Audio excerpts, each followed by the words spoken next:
오늘 말씀은 로마서 강의 26번째 시간입니다. 근데 겨우 로마서 지금 1장 17절을 나가고 있는 중입니다. 하나님이 이끄시고 우리가 협조하는 성화라는 제목으로 오늘 말씀을 나눕니다. 이건 대단히 이게 신학적이고요. 어려운 내용이지만 우리가 그저 설교 시간에 하나님을 가르쳐서 배워야 될 텐데, 성경 말씀에 대해서 배워야 될 텐데, 성경 말씀을 늘 착하게만 살아라. 그 다음에 나쁜 짓 하면 안 된다.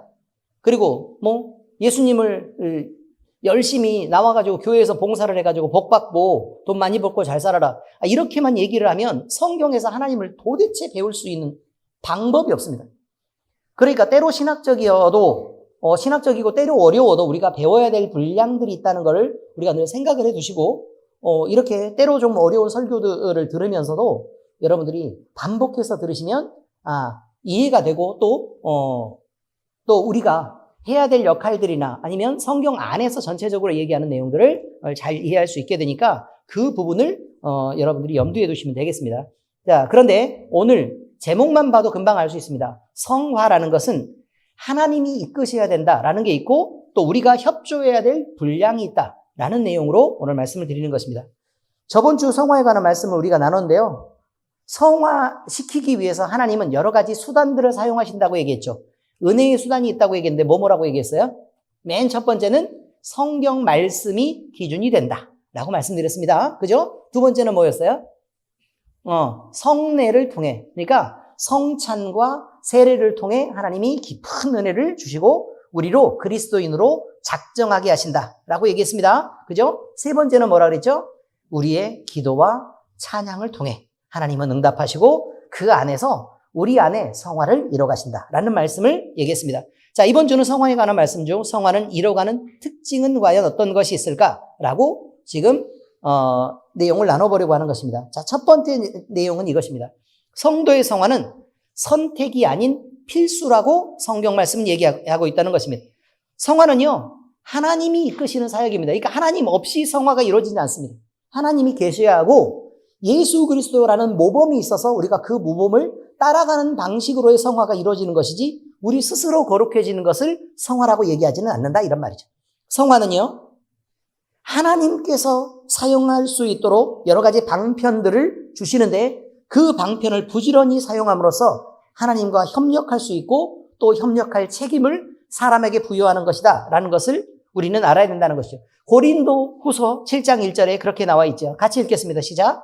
그런즉 사랑하는 자들아, 이 약속을 가진 우리는 하나님을 두려워하는 가운데서 거룩함을 온전히 이루어 육과 영의 온갖 더러운 것에서 자신을 깨끗하게 하자. 자, 뭐라고 돼 있냐면 하자라고 돼 있습니다. 하자. 자, 이게 무슨 뜻이에요? 하자라는 말은 우리가 해야 된다는 뜻이잖아요. 그죠? 그렇습니다. 하나님이 해 주신다가 아니고요. 우리가 하자라고 얘기하는 것입니다. 그러니까 우리의 몫이 있다고 얘기하는데 하나님을 두려워하는 가운데서라고 말합니다. 근데 이 두려움은 사실 사랑 때문에 두렵겠습니까? 아니죠. 하나님의 공의 때문이겠죠. 우리는 죄인이고 여전히 나약한 죄에서 헤맬 수밖에 없는 그런 죄인들인데 그 안에서 우리는 거룩한 방향으로 자라가도록 하나님께서 우리에게 요구하고 계시고 그 거룩한 방향으로 자라가기 위해서 육과 영의 온갖 더러운 것에서 우리 자신을 깨끗하게 하려는 노력을 해야 된다라고 말하고 있다는 것입니다. 자, 빌립보서 2장 12절에 보니까 자, 같이 읽겠습니다. 시작.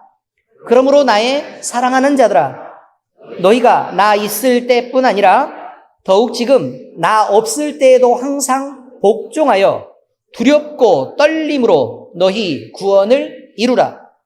그런데 여기에 복종하여라고 돼 있으니까 그 복종은 누구에게 복종이죠? 하나님께 복종이고 하나님의 말씀에 복종하는 것을 의미하고 있습니다. 자, 그 다음에 두렵고 떨림으로 너희 구원을 이루라라고 얘기하고 있는데 그런데 우리가 이미 알고 있다시피 우리가 예수님을 믿을 때 이미 칭의의 구원은 이루어진 상태여서 과거형입니다. 그렇죠?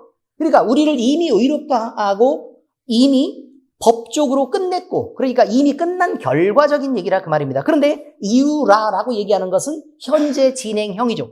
그죠? 그러면 과거의 결과가 아니잖아요. 그러니까 구원이라는 것은 이미 하나님께서 우리를 의롭다고 하신 그 분량의 과거형인 구원이 있고 지금도 이뤄가야 될 구원의 분량이라는 게 존재하고 있구나 라는 얘기입니다. 지금도 이뤄가야 될 그 구원의 분량. 그러면 그 지금 이뤄가야 될 구원의 분량을 뭐라고 얘기한다고요? 성화의 구원이라고 얘기하고 그 성화의 구원은 우리 주님인 예수 그리스도를 닮아가는 거룩함에 이르는 과정에 대한 구원을 의미하고 있다. 이런 말입니다. 성화는 칭의처럼 하나님의 법적 행위가 아니라 도덕적인 재창조 행위입니다. 그러니까 우리가 점점 바르도록 노력해야 된다는 행위. 이 행위로서 죄인은 내적 존재가 새로워지고, 다시 말해서 우리 안에서 처음에 얘기했던 대로 온갖 더러운 것에서 우리 자신이 깨끗하게 되는 것을 느낀다는 거예요. 깨끗하게 되는 것을 느낀다. 그래서 우리가 점점 우리의 마음을 선하게 쓰고 또 우리의 행동을 절제함으로 인해서 내가 하나님과 그래도 조금은 한 발짝 정도는 가까이 다가가고 있구나라는 걸 느끼게 된다는 것입니다.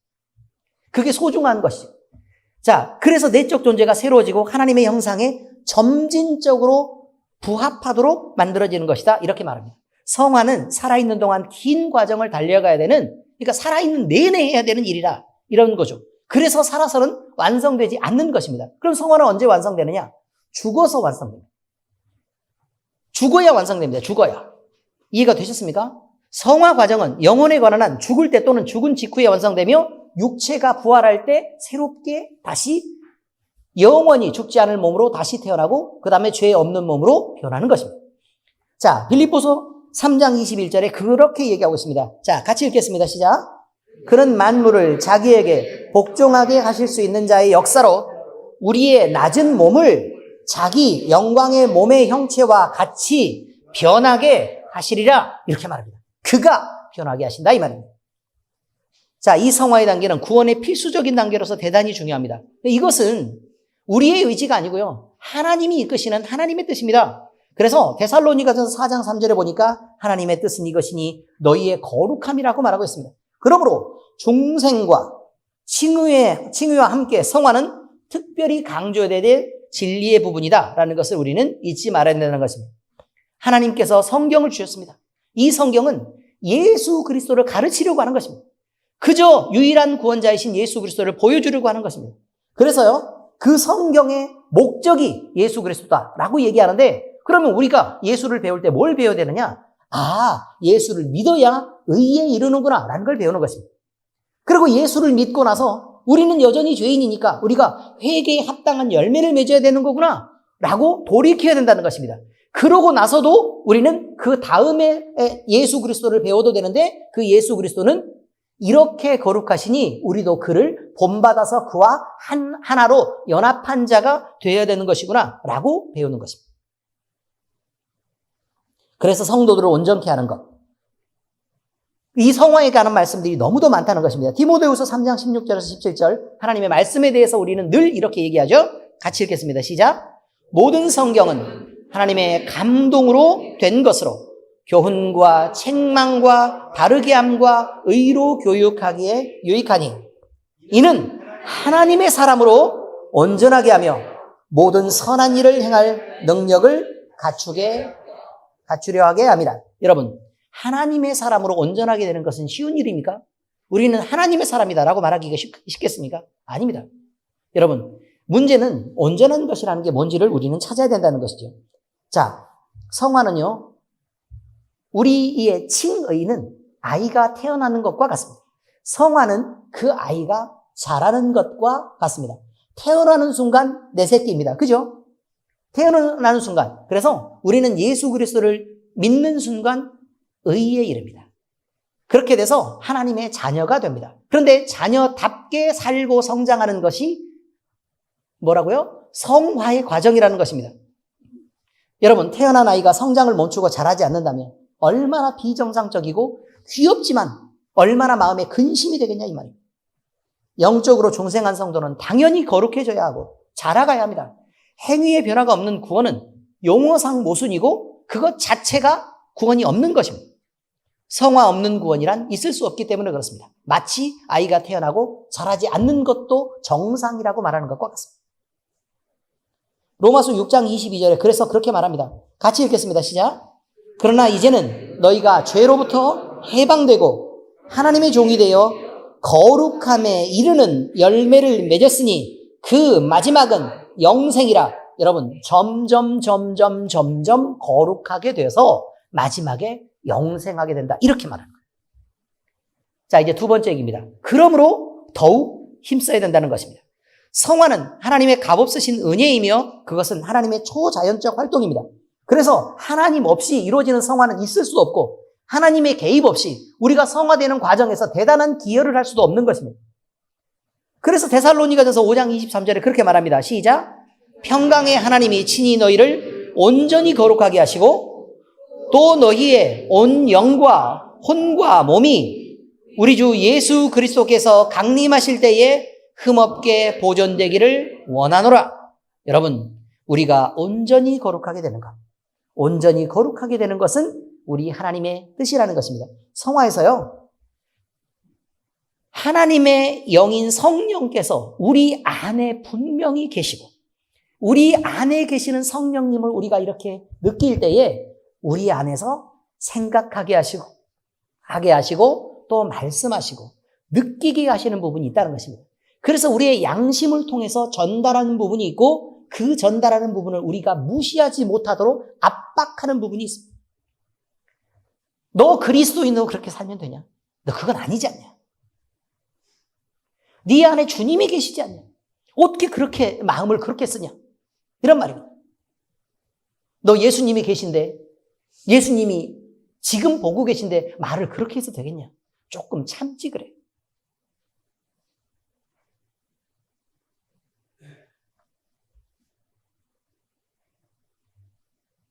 에스겔서 36장 27절은 그렇게 말합니다.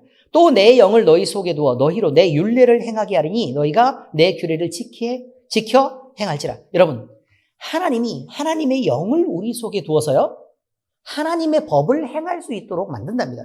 그것은 행할 수 있도록 압박하는 그런 단계를 넘어서 우리가 점점 성화되면 우리 주님의 법을 기뻐하게 되고, 주님이 이런 법을 우리에게 주셨는데 우리가 마땅히 지킬만 하지 라고 우리가 스스로 선택해서 그 기쁨으로 그것들을 지켜내게 된다는 뜻이 됩니다. 거듭난 우리는요, 우리 자신이 가진 생각이 분명히 있고 우리 자신이 가진 판단이 분명히 있을 텐데 그것을 따라서 살고 싶어 하지 않게 됩니다.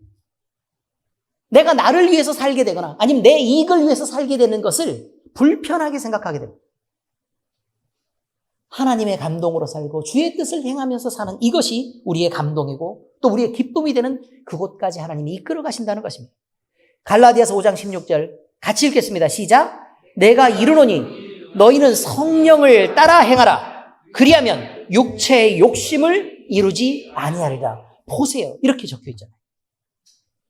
그러므로 성화의 과정에 있어서 사람이 행한 선행은 내 자신에게 공로가 있지 않는 비공로적인 행위가 되는 것입니다. 다시 말하면요, 우리가 원하고 우리가 선택해서 우리의 업적이나 우리의 공로로 만들어지는 것이 아니라 하나님께서 주의 법을 우리 안에 주시고 그 법을 기뻐하게 하셔서 하나님이 감동하시고 이끄시는 중에 성화되어가는 과정이다.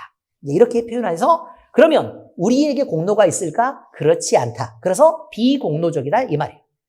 오히려 그 공은 누구에게 있죠? 주님께 있습니다. 그래서 예수님의 공로로 우리가 변해가는 것입니다. 그런데요, 그 변한 것을 그냥 두지 않으시고 하나님은 너무 우리를 더 귀하게 여기시는 거예요. 아니, 나는 그냥 법을 얘기했는데 내 새끼가 이렇게 잘 지켜? 내가 너 그럴 줄 알았어? 라고 칭찬을 계속 붙여가면서 격려하시는 것입니다. 이것이 바로 뭐냐면 로마서 8장 13절에서 14절에 나와 있는 말씀입니다. 같이 읽겠습니다. 너희가 육신대로 살면 반드시 죽을 것이로되 영으로서 몸의 행실을 죽이면 살리니 무릇 하나님의 영으로 인도함을 받는 사람은 곧 하나님의 아들이라. 오, 보세요. 그냥 우리를 누구누구라는 이름으로 두지 않고 그리스도인이라고 얘기하더니 그 다음에는 못 참고 뭐라고 말씀하고 계시냐면 너 하나님의 자녀다. 내 새끼다라고 얘기하고 있는 것입니다.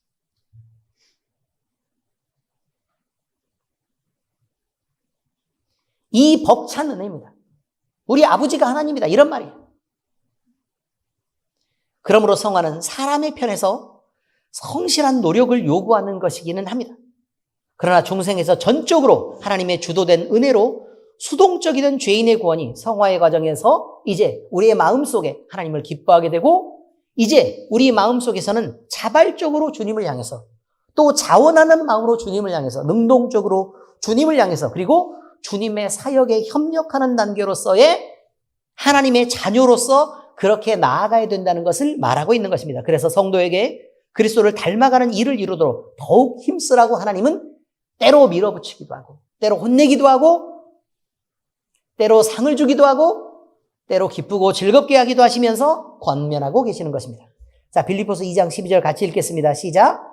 그러므로 사랑하는 자들아, 너희가 나 있을 때뿐 아니라 더욱 지금 나 없을 때에도 항상 복종하여 두렵고 떨림으로 너희 구원을 이루라. 우리의 구원을 마음껏 이루어 가시길 바랍니다. 데살로니가전서 4장 1절입니다. 시작. 그러므로 형제들아, 우리가 끝으로 주 예수 안에서 너희에게 구하고 권면하노니 너희가 마땅히 어떻게 행하며 하나님을 기쁘시게 할 수 있는지를 우리에게 배웠으니 곧 너희가 행하는 바라 더욱 많이 힘쓰라. 하나님을 어떻게 기쁘게 할지 더욱 많이 힘써야 된다는 것입니다. 하나님께서는 성도들에게 성화의 여러 가지 수단을 주셨습니다. 그것들은 성경 말씀이고 성례고 기도이고 또 섭리적 기도들입니다. 우리는 이것들을 적극적으로 활용하고 지킴으로써 성화를 이뤄갈 수 있다는 것을 알고 계시기를 바랍니다. 자, 세 번째는요, 흉내가 아닌 본질이 변하는 것입니다. 우리의 내면의 변화를 얘기합니다. 중생한 성도는요, 거룩한 성향이 강화됩니다. 무슨 말이냐면 이렇게 되죠. 처음에는 사람이 이만큼이었어요. 전부. 자, 그런데 예수 그리스도가, 시간이 지나면 예수 그리스도가 전부가 된다면 사람은 점점 줄어들고 예수 그리스도는 점점 커져가는 것입니다. 그래서 우리가 어느 시간대 어디에 있느냐가 중요합니다. 지금 우리는 어디에 있습니까? 사람이 크고 예수 그리스도는 작은 그런 단계에 있습니까? 아니면 사람이 작아지고 예수 그리스도가 우리 안에서 더 큰 단계에 있습니까? 어느 과정을 가든지 우리는 점점 누구를 향해 나아가고 있다고요? 예수 그리스도가 전부가 된 성화의 단계 속으로 나아가고 있습니다. 축하드립니다. 네. 여러분, 이렇게 결국 거룩한 성향이 강화되는 방향으로, 그리고 그 거룩한 실천이 증대되는 방향으로 영혼 안에서 이루어지는 신적 사역을 결국 경험하게 됩니다. 다시 말해서 우리의 영혼을 터치하고 주님이 이렇게 만져가신다는 것입니다. 그래서 우리가 주님을 느끼고 또 주님을 생각하게 되고 또 그 주님 안에서 우리가 기쁨을 누리고 벅차고 감격하게 된다는 것입니다. 이게 성화의 과정입니다. 이것이 어떻게 우리의 일이겠습니까? 주님이 하시는 일이죠. 하나님께서는 여러 가지, 하나님이 감동하시는 여러 가지 방법들을 쓰실 때 우리는 긍정적으로 이것을 수용하고 받아들이는 태도가 필요합니다. 성화는 이 태도 가운데서 두 부분으로 나눠집니다. 첫 번째는 옛사람을 억제하는 단계입니다. 이것은 성화의 소극적인 면에서요, 죄로 오염된 우리가 있다면 이 죄로 오염된 것들을 깨끗이 씻고 버리는 과정이 필요하다는 것입니다. 자, 로마서 6장 6절 같이 읽겠습니다. 시작. 우리가 알거니와 우리의 옛사람이 예수와 함께 십자가에 못 박힌 것은 죄의 몸이 죽어 다시는 우리가 죄에게 종노릇하지 아니하려 합니다. 라고 말하죠. 갈라디아서 5장 24절 읽겠습니다. 그리스도 예수의 사람들은 육체와 함께 그 정욕과 탐심을 십자가에 못 박았느니라. 아멘. 우리 조민근 집사가 처음에 딱 왔을 때요, 우리 교회 왔을 때 어마어마했습니다. 계약 관계 속에서 왔죠. 부부싸움하고 몇 회를 약속하고 왔었습니다. 몇 번이었죠? 8번 약속하고 왔습니다. 그 8번 안에 하나님을 발견하지 못하면 때려치워도 좋다 라고 해서 왔는데, 그 8번 안에 주의 은혜가 있었고 하나님께서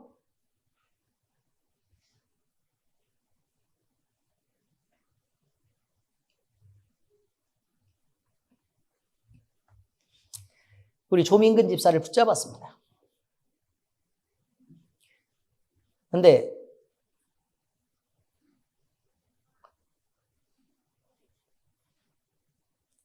우리 주님을 향해서요, 이렇게 솔직하게 자기 마음을 내놓고 기도할 수 있다는 게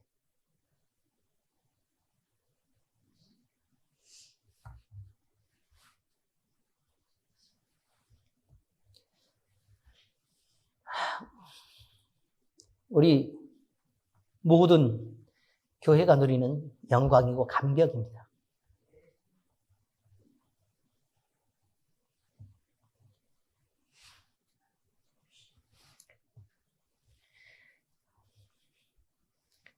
이런 새로움이 있습니다. 그리고 그 안에 불편해졌느냐? 그렇지 않습니다. 더 많이 행복해졌고, 더 많이 사랑스러워졌고, 더 많이 귀여워졌습니다. 말로 표현할 수가 없습니다. 그저 안으면 포근하고 따뜻하고요. 너무 행복하고 좋습니다. 이렇게 점점 더 성장해서 우리 교회에 너무나 중요한 일꾼이 되고 또 하나님의 사람으로서 당당하고 하나님의 자녀로서 벅찬 행복과 복을 누리시기를 예수 그리스도의 이름으로 축복합니다. 여러분, 이것이 새로운 삶입니다. 불행하라고 예수 믿게 하는 거 아닙니다. 더 행복하라고 하는 것입니다. 더 많이 희생하라고 예수 믿게 하는 거 아닙니다. 더 누리라고 하는 것입니다. 더 작은 것을 취하라고 예수님 믿으라는 게 아닙니다. 더 크고 더 놀랍고 더 생명력 있고 더 대단한 것을 가지라고 얘기하는 것입니다. 그것이 예수입니다. 우리는 우리 주님을 주님으로 섬기는 종으로서 살으라고 얘기하니까 마치 자기가 주도권을 잃은 것처럼 보이지만 여러분, 어느 부모가 자녀를 이기면서 기뻐하는 부모가 어디 있으며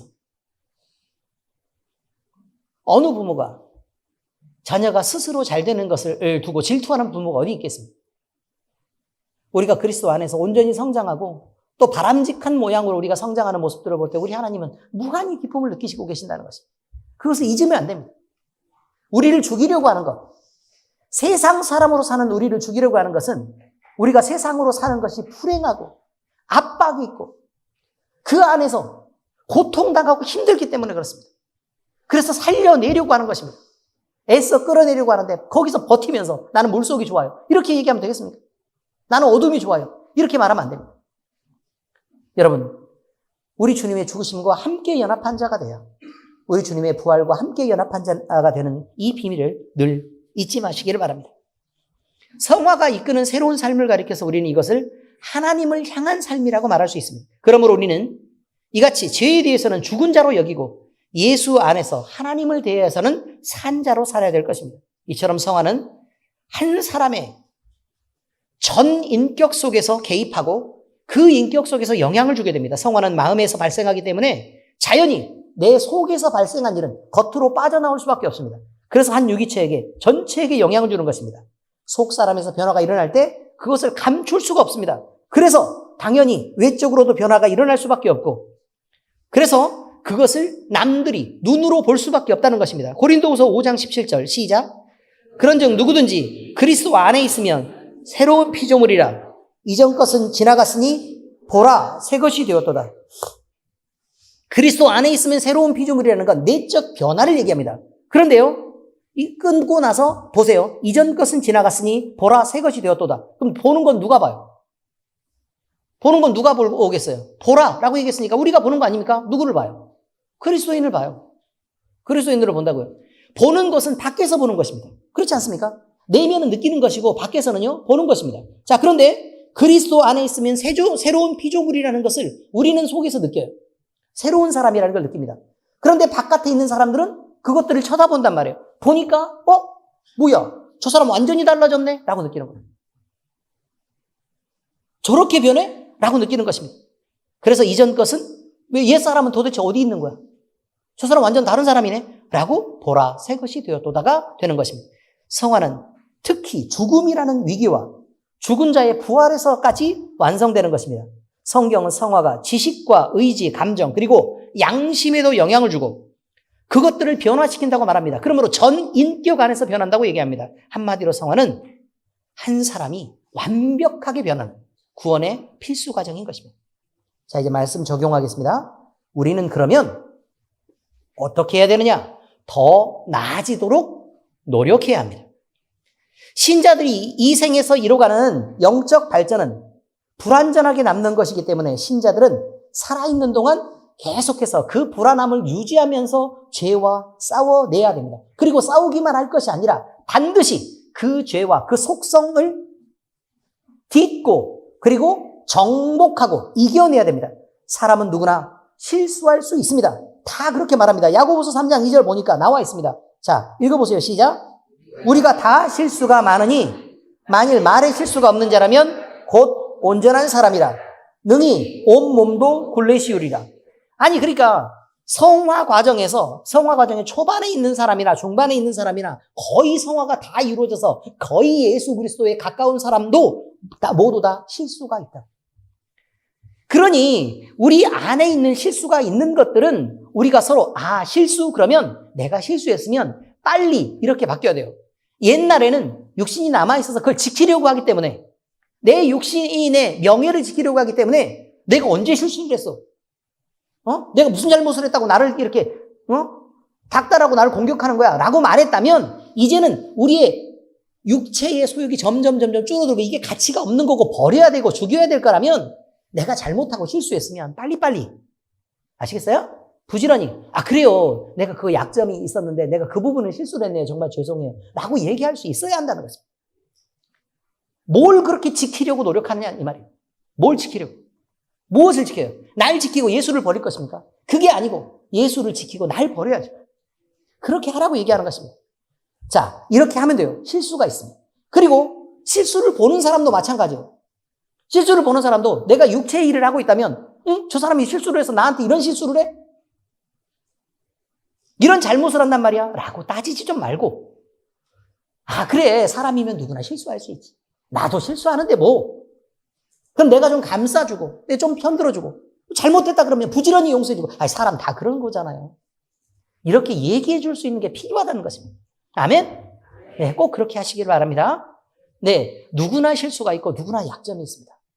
그러니 그것을 감싸는 것이 신앙이라는 거. 그리고 자기 잘못을 빨리 시인하는 게 신앙이라는 거. 이거 잊지 마시기 바랍니다. 그리고 혹시나 내가 실수였어요 라고 실수를 해서 상대방의 실수를 한 사람은 그 사람에 대해서 내가 하나님 앞에서 회개했다고 조용히 털지 좀 말고 다른 사람의 마음이 나를 용납할 때를 기다려야 된다는 것입니다. 내가 잘못했으니까 하나님 앞에 회개했으니까 나는 이제 당당해 라고 말하면 안 돼. 그러면 오히려 다른 사람에게 상처를 주는 일이란 말이에요.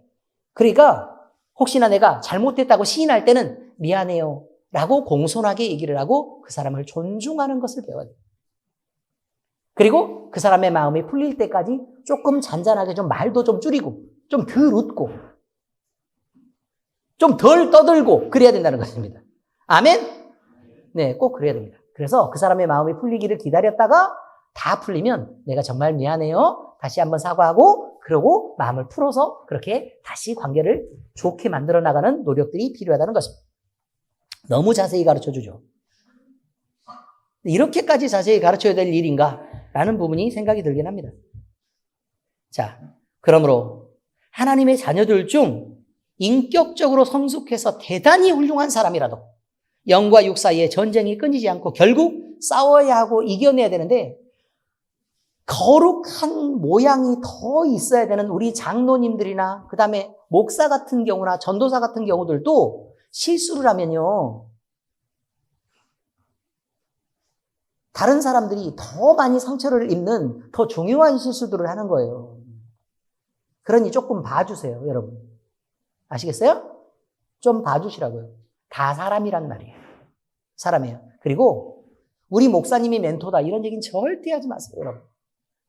어디 가서 하나님 앞에 벌 받을 일이에요. 그건 멘토는 누구밖에 없어요. 오직 예수 그리스도밖에 없어요. 사람을 보면 누구나 실망하게 돼 있습니다. 누구나 실망하게 돼 있습니다. 아무리 거룩해 보이는 성자라도 실망하게 돼 있습니다. 그러니 절대 사람을 보지 마시기를 바랍니다. 꼭 예수 그리스도만 바라보시기를 바랍니다. 여러분 빌립보서 3장 12절에 그래서 이렇게 말합니다. 사도 바울도 이렇다고요. 사도 바울도. 자, 읽어보세요. 시작. 내가 이미 얻었다 함도 아니요 온전히 이루었다 함도 아니라 오직 내가 그리스도 예수께 잡힌 바 된 그것을 잡으려고 달려가노라. 바울도 이러면 우리야 괜찮죠 그렇지 않습니까? 이렇게 바울이 오죽했으면 이런 말을 미리 써놨겠습니까? 우리가 미리 실망할까 봐. 이것이 우리에게 더 큰 위로가 된다는 것을. 잘해라, 사랑해라, 용서해라.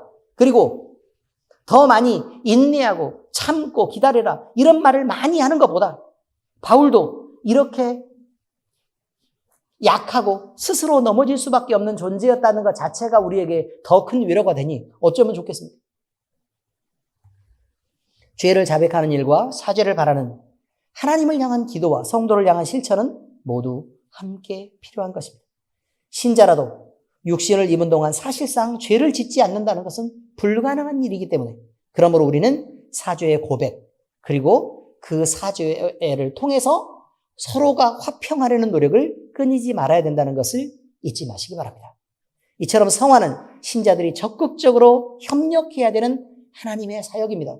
우리가 하나님의 사역에 힘을 보태야 된다는 것입니다.